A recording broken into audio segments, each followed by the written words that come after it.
Buktinya Pak Pendeta Saifuddin Ibrahim. Ratusan muslim berdoa supaya Pak Pendeta Saifuddin Ibrahim kena azab. Tetapi belum satu pun doa mereka diijabah oleh Tuhan. Belum satu pun doa mereka didengar oleh Tuhan. Jadi Tuhan mereka tidak mendengar doa mereka, Bapak Ibu. Buktinya Pak Pendeta Saifuddin Ibrahim sampai hari ini masih segar, masih semangat dalam memberitakan Injil, masih semangat dalam membongkar apa yang selama ini disembunyikan. Haleluya, haleluya, haleluya. Assalamualaikum warahmatullahi wabarakatuh. Salam Aki. Aku kabarkan Injil keselamatan. Bapak Ibu Tuhan, ketemu lagi dengan saya Evangelis Abraham Effendi Usman. Bagaimana kabar Bapak Ibu semua? Tentu luar biasa. Nah, saudaraku para pencinta Injil Habaget, pertama sekali saya mengucapkan terima kasih banyak kepada Bapak Ibu yang selalu mendukung pelayanan Habaget, baik melalui doa, dana, motivasi maupun support saudara semuanya. Lebih-lebih lagi saudara yang mensupport pelayanan kita yang selama ini kita lakukan di daerah pedalaman. Kita hadir ke sana, memperlengkapi anak-anak Tuhan di sana, menguatkan iman percaya mereka di sana dan mengajarkan Islamologi yang paling sederhana, sehingga ketika hadir guru palsu, hadir nabi palsu ke tengah-tengah mereka, ke tengah-tengah umat Tuhan, anak-anak Tuhan di sana di pedalaman, mereka mampu mempertanggungjawabkan imannya kepada mereka yang meminta pertanggungjawaban. Bahkan mereka mulai bisa bertanya jawab dengan guru palsu dan nabi palsu yang selalu hadir mengajak anak-anak kita di pedalaman, khususnya pemuda-pemudi, untuk masuk ke agama mereka yang dinamakan dengan Islamisasi. Tetapi Bapak Ibu, hal yang kita dengar selama ini di lapangan adalah kita yang sering melakukan Kristenisasi. Padahal mereka itu juga sangat sering melakukan Islamisasi door to door. Bahkan tidak segan-segan mereka membawa sembako. Bahkan ada yang menawarkan pekerjaan, bahkan ada yang menawarkan pendidikan Bapak Ibu. Dan ini terjadi di daerah pedalaman Kepulauan Mentawai di daerah Sumatera Barat. Nah, saudaraku yang dikasihi Tuhan, para pencinta Injil Habaget, saya ingin mengajak Bapak Ibu semuanya untuk merenungkan, untuk melihat dan memperhatikan bagaimana saudara-saudara kita dari seberang akhir-akhir ini sangat gencar mereka memberitakan kabar hoak, kabar yang tidak benar, alias kabar bohong, khususnya Dodi Sofriadi. Kalau saya katakan dia ini adalah seorang ustadz muda. Dia sangat benci sekali dengan Pak Saifuddin Ibrahim dan Ibu Dewi Bulan dan channel yang lain, saudaraku. Sangat benci. Bahkan ustadz muda ini dia bikin video berseri Bapak Ibu untuk menjatuhkan Bapak Pendeta Saifuddin Ibrahim. Fitnahannya itu sangat murahan sekali. Dia sampai buat video berseri. Dia katakan Pak Saifuddin Ibrahim sudah kena azab. Mulut Pak Saifuddin Ibrahim dia edit sedemikian rupa sehingga ketika kita melihat benarlah, jelaslah Pak Saifuddin kena azab. Padahal itu adalah editan hoak yang disampaikan oleh ustadz muda ini. Awalnya Bapak Ibu, ustadz muda ini hanya menyanggah teman-temannya yang tidak benar. Dia luruskan ustadz-ustadz atau orang-orang Islam yang berdakwah secara tidak benar. Dia luruskan, dia benarkan. Tetapi dikarenakan penontonnya sepi, channelnya mulai sepi, lalu dia mulai menyebarkan fitnah. Dalam hal ini dia mulai memfitnah Bapak Pendeta Saifuddin Ibrahim. Dia katakan Pak Pendeta Saifuddin Ibrahim sudah kena azab. Nah, saya katakan azab mereka itu dipatahkan dalam nama Yesus. Ya, maka tidak akan kena azab Pak Pendeta Saifuddin Ibrahim. Sampai hari ini beliau masih sehat walafiat di Amerika. Tidak kena azab, tersentuh azab pun tidak Bapak Ibu. Malah salah-salah azab yang diminta sama Tuhannya supaya Pak Pendeta Saifuddin Ibrahim kena azab itu salah-salah nanti akan kembali kepada dia. Ketika dia meminta supaya Pak Saifuddin Ibrahim kena azab, diazab, salah-salah, jangan-jangan azab itu akan kembali kepada dia. Dia nanti yang kena azab. Nah, kalau dia kena azab kan repot nantinya. Siapa yang berdoa? Siapa yang mendoakan dia? Saya sering katakan kepada teman-teman semuanya bahwa, khususnya kepada teman-teman dari seberang, orang Kristen, apalagi hamba Tuhan, pendeta, itu tidak akan kena santet. Itu tidak akan kena tidak akan mempan dengan dukun, tidak akan tersentuh dengan kuasa-kuasa si jahat, kuasa iblis, tidak akan sampai kena azab. Kenapa? Karena orang Kristen itu ada dalam proteksinya Tuhan. Lebih-lebih lagi orang itu hamba Tuhan, pendeta, penginjil. Kami ini tidak akan kena azab kalian, karena semua azab itu sudah dipatahkan dalam nama Yesus. Kami diproteksi oleh Tuhan.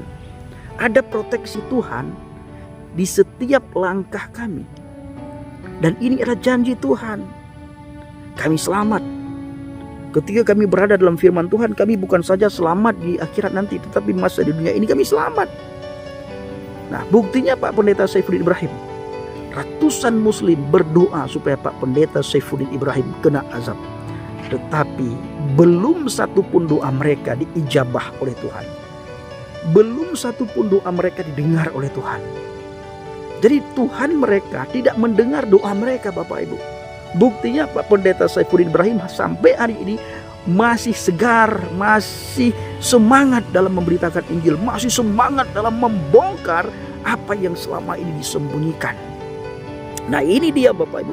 Sehingga seperti saya katakan tadi, jangan-jangan azab yang mereka minta supaya Pak Saifuddin kena, nanti azab itu akan kembali kepada mereka. Dan kalau kita melihat, tidak ada Tuhan di agama manapun yang menerima doa seseorang atau menerima doa pengikutnya, doa hambanya, berdoa yang tidak, berdoa yang tidak baik, apalagi mendoakan supaya orang lain itu celaka. Ya, itu tidak ada. Nah, kalau di dalam kekristenan itu adalah musuh itu disuruh kasihi. Kalau kita punya musuh, ada orang yang memusuhi kita, ada orang yang membenci kita, itu Tuhan Yesus suruh kita untuk mengasihi orang itu. Tuhan Yesus suruh kita untuk berdoa kepada orang itu. Tuhan Yesus menyuruh kita supaya kita memberkati orang yang memusuhi kita. Ini kan tidak masuk akal Bapak Ibu, tapi inilah perintah Alkitab. Perintah Alkitab itu harus kita lakukan, kita taati, kita dengar. Kalau dipikir-pikir, ya mungkin ya. Mana sanggup kita memberkati musuh, mana sanggup kita mengasihi musuh. Tetapi itulah perintah Tuhan. Sanggup tidak sanggup, mampu tidak mampu, kita harus melakukan karena itulah perintah Tuhan. Kalau kita tidak melakukan, jangan berharap Tuhan mengasihi kita. Ya, Tuhan itu Maha Pengasih dan Maha Penyayang. Tuhan juga mengajarkan kita supaya kita mengasihi sesama kita.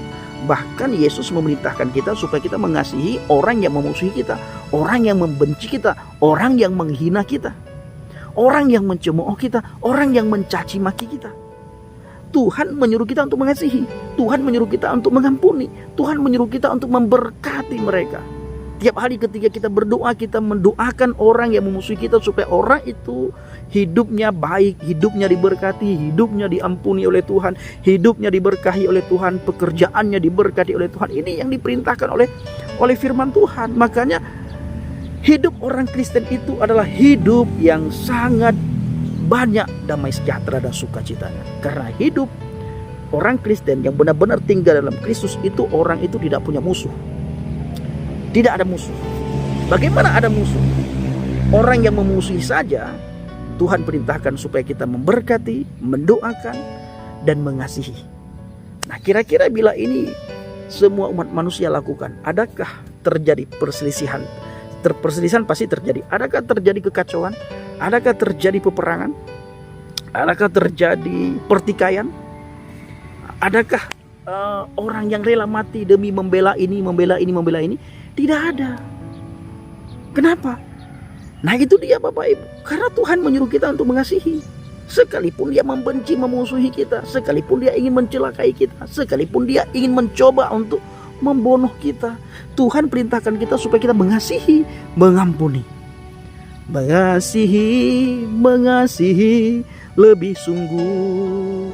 Mengasihi, mengasihi lebih sungguh. Kita harus mengasihi lebih sungguh. Kenapa? Karena Tuhan lebih dulu mengasihi kita. Dan Tuhan tunjukkan kasihnya kepada kita. Ahabballahu lihadzal dunya. Begitu besar kasih Elohim kepada dunia ini, sehingga dia mengaruniakan putranya yang tunggal supaya setiap orang yang percaya kepadanya memperoleh hidup yang kekal di surga. Tidak ada yang binasa. Ini bukti kasih sayang Tuhan kepada kita umat manusia. Ini bukti kasih sayang Tuhan kepada kita umat manusia, Bapak Ibu. Kalau saudara bertanya kepada tetangga, mana bukti kasih sayang Tuhanmu kepada kamu? Orang akan menjawab, bukti kasih sayang Tuhan dengan dia memberikan kita nafas, dengan dia memberikan kita umur panjang, dengan dia memberikan kita berkat, dengan dia memberikan kita kesehatan, dengan dia menjaga melindungi kita. Ini semua Tuhan bisa melakukan hal yang sama. Tetapi tidak ada di kitab suci manapun sebagaimana tertulis dalam kitab Injil Yohanes 3 ayat yang ke-16. Ahabballahu lihadzat dunya. Begitu besar kasih Elohim kepada dunia ini, sehingga dia mengaruniakan putranya yang tunggal supaya setiap orang yang percaya kepadanya memperoleh hidup yang kekal, tidak ada yang binasa.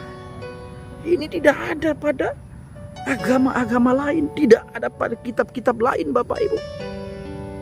Dia menunjukkan kasih sayangnya kepada kita. Bahkan ketika dia hadir ke dunia ini, dia memberikan teladan kepada kita.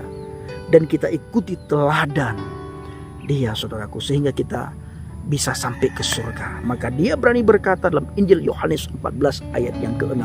Akulah jalan, kebenaran dan hidup. Tidak ada seorang pun yang datang kepada Bapa kalau tidak melalui aku. La ahadan yadhhabu ilal abi illal bi. Tidak ada satu manusia pun, tidak ada satu orang pun yang bisa datang kepada Bapa kalau tidak melalui aku. Ini menunjukkan bagaimana Yesus memberikan teladan kepada kita. Jalan menuju ke surga itu sempitnya minta ampun, saudaraku. Sangat sempit. Oleh karena sempit jalan menuju ke surga, sehingga banyak orang tidak mau berjalan di jalan yang sempit itu. Kenapa bisa sempit jalan menuju ke surga? Karena jalan menuju ke surga itu hanya satu jalan. Ya, hanya satu jalan, makanya sempit. Sementara ribuan orang ingin berjalan di jalan itu, tetapi karena jalan itu begitu sempit, berdesak-desakan, sehingga orang ogah, orang tidak mau, sehingga dia mencari jalan pintas. Dia berkata, cukup aku berbuat baik maka aku bisa masuk surga. Cukup aku menolong si A maka aku masuk surga. Cukup aku menyantuni si B, si C, si D, aku masuk surga. Cukup aku membela agamaku, aku sudah rela mati, artinya aku sudah mati syahid, aku sudah pasti masuk surga. Tidak seperti itu, Bapak Ibu. Aku kumpulkan amal kebaikan, pahala banyak-banyak, maka aku masuk surga. Tidak seperti itu, saudaraku. Kalau begitu, apakah di dalam kekristenan tidak melakukan kebaikan? Di dalam kekristenan itu dituntut untuk kita berbuat baik.